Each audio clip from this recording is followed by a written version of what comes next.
Hey, Heavy Dave in the South. I've got a MST 203 that I'm going to take apart and reverse the direction on the input shaft. As it is right now, if I hooked it up to my mud tractor, I would have 1 forward speed and 3 reverse speeds. And that's not exactly what I'm looking for. I don't think anybody would be. Anyway, the book describes, a couple videos I watched, describes it to be a pretty easy process. Probably the most time consuming will be taking it apart and putting it back together. And that's generally the case on a lot of stuff.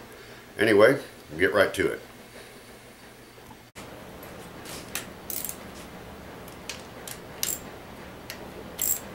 Alright, I just about got all the loose, I believe. Backed out evenly.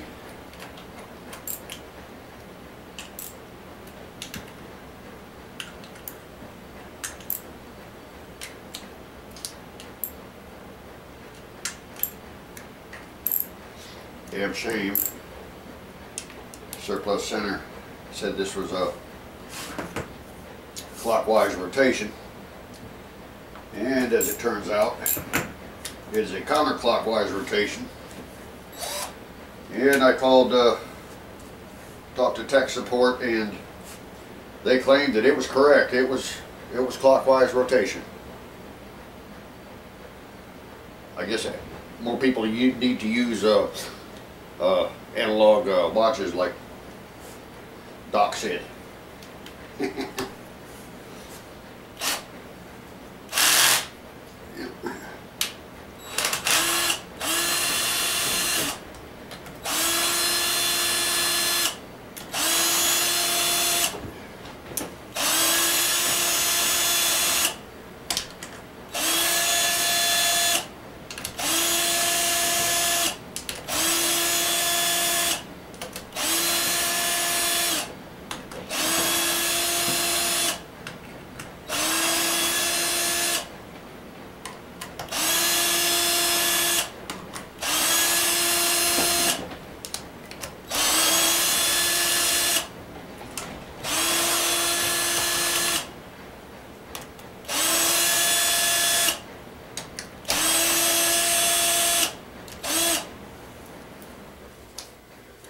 Alright, that takes care of all the bolts. Oh, one left.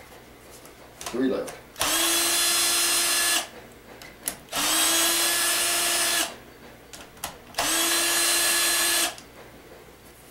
Now when I reassemble this, I'll put that clutch down to 3, and that way it just barely cinches them bolts down to the case, and then I'll torque it from there.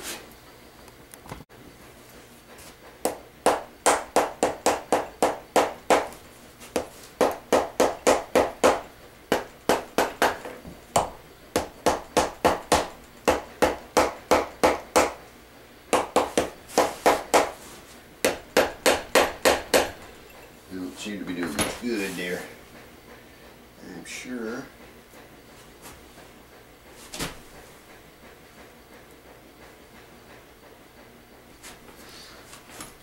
They got any pry points on here? I don't see them. Stand by. Well, it would appear there's only 1 pry point on this thing, and they're using some high-grade silicone for sure. So I'm going to have to try an old method of going around with a little teeny-weeny screwdriver. I don't know if you can see that or not. Let's see if I can get that in there. Yeah, you can see the little screwdriver there. Anyway, I'm right on the boss here at the end of the axle, and try and get some space so that I can get the BFS in there and do some separation here. I've also noticed that the fill plug that they had on the older models is no longer there. So apparently you're supposed to fill these up before you assemble them. And then of course the 2 bolts on the top instead of on the bottom. These axles are a little shorter than what's already on the tractor. I think these are 27 inches. And I never did measure the tractor. I got the wheels on it now in the hubs. But I'll just have to see how it pans out. I have another transmission out there that has the same length axles, so I may make another video if I have to, where I'll be taking this thing apart again just to swap the axles out, because these are some shorties here. But anyway, we'll get on with this, see if I get these cases apart. Alright, I do have some separation in the case now. I had to use this little tiny screwdriver and drive right over here on the axle end. And now I'm getting some separation here with this pry point. I do have another pry point over here I found. It was just full of silicone, but it's on the very tip of the little casting right there. And there's not a whole lot to pry with without snapping something off. And on this side over here, there is no pry point on the axle. Boss right in here. So anyway, I'm just going to have to work it slow, and we'll get back. Like I said, I'm not going to record everything. Alright, I can see this is going to be one of them projects. They got some really good silicone on there, which I know these cases, they don't always come apart real easy. And I have had much more difficult ones, and I've broke a couple before. But, so I got my some fresh coffee going. Got to get the caffeine wound up, and just in case, well, I went outside my van, got another screwdriver to help with the leverage here. Now, just in case things get serious, I have two secret weapons. And one is this. Yeah. It's got some iron to it. Just in case. That's just in case. Just in case. Now. And then, of course, the BFM. Big frickin' mauler. Now, this is for them extremely stubborn cases to where, you know, you just need some extra oomph to get in there and get that mofo apart. However, I'm hoping I don't need this. Or this. Just in case.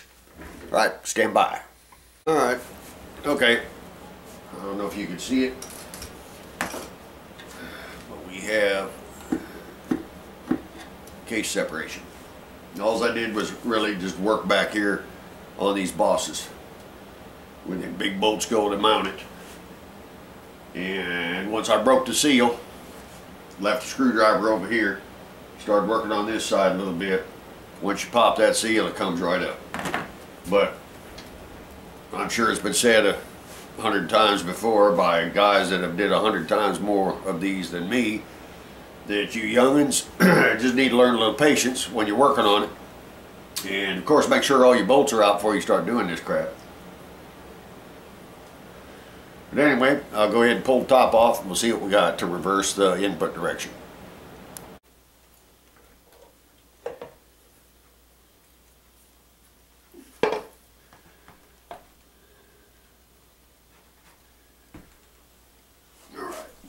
So,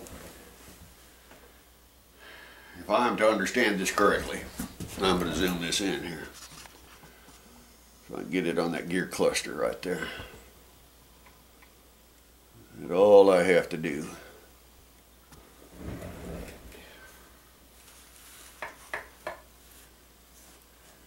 is take this gear right here and that gear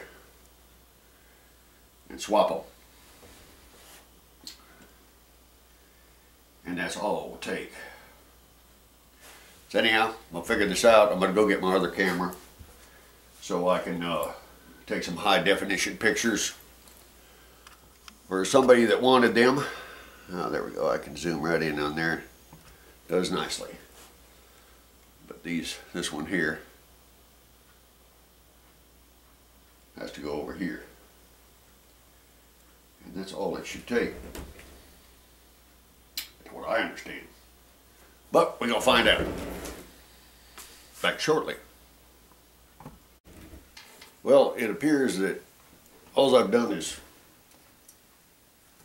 waste my time. Because what the book says and what I'm looking at here is completely two different animals. Now it talks about swapping these two gears to reverse direction. The only problem is we have a spline here where this gear rides. It's smooth on the inside of the bore there. I don't know if we can tell that. See? Smooth bore. So it goes here. This gear is splined. And it goes like that. Alright? Now, the only place that this gear would work is if I put it in place of this gear, because there's splines there, but then that makes the shaft go over this way, which is a physical impossibility.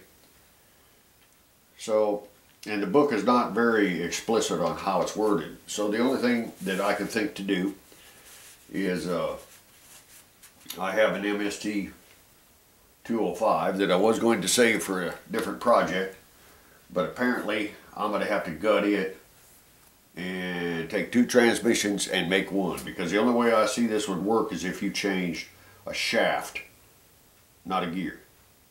So either that's completely messed up how it's wrote in the book, or it just doesn't have enough detail to tell you exactly how to do it.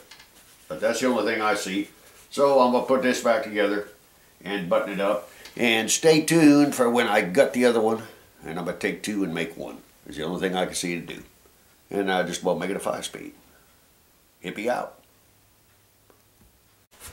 Oh yeah, just a short note on clockwise versus counterclockwise input. Alright. So they state on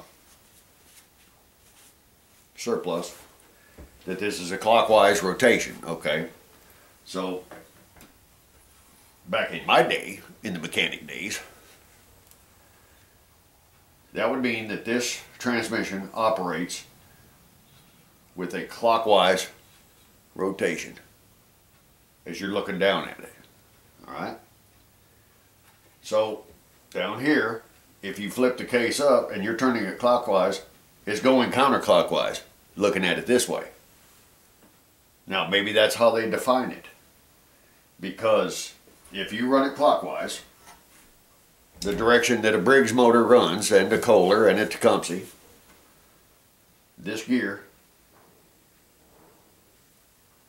that I got, the driving gear here, let me try and get that thing down on there. Okay, that gear right there. So looking at the transmission from the front, that is a gear on the right. Okay, that is the gear that's splined. This gear here, while this gear is coming to me, this gear is on the opposite side, spinning the opposite way. Alright? So now, I have this in reverse right now. So, if I spin this with one gear going away from me on the left and the driving gear coming toward me, which would be clockwise operation at the input shaft, I am going to try to get here on axle so you can see it right there. Alright, I am in reverse. This axle should be turning backwards.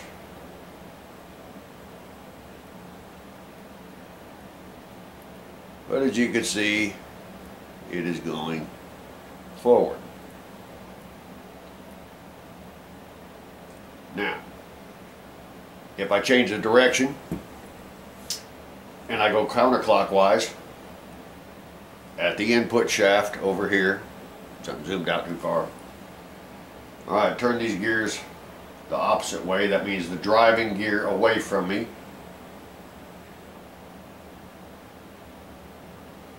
And the secondary shaft gear, I'll be turning toward me. It's going in reverse, the shaft.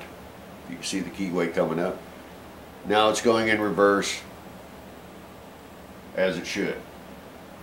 So I don't know what the fook these people are talking about, but the industry needs to get its shit together as to what is clockwise and what is counterclockwise, and just exactly how they dignify that. So just wanted to throw in that last little part there on my freaking opinion of the situation. Look, my eyes are glowing. But I was taught a whole different way than what they're trying to imply now. But it ain't no big deal, because I've already went through all these tests on the MST-205. So apparently it would be a counterclockwise rotation according to them. But when you run it clockwise at the input shaft, spinning the pulley, all the gears work as they're supposed to. You don't have no fucking 5 reverse or and 1 forward speed. This is crazy, but I can roll with it. I've taken 2 and made 1 before. I've taken 4 and made 1, and 3 and made 1. So it doesn't really make any difference to me, other than to what was implied in the sale. I shouldn't have to be tearing apart a new transmission, but that's the way it goes. And for the price, well, it's a good price. $119 plus shipping. It was $141.47 to Southwest Louisiana. So that isn't too bad. Anyway, as you'll figure out when I post this video turned out a lot longer than what I thought it was supposed to. So it's going to be posted in 2 parts. Hippie Dave in the South, out.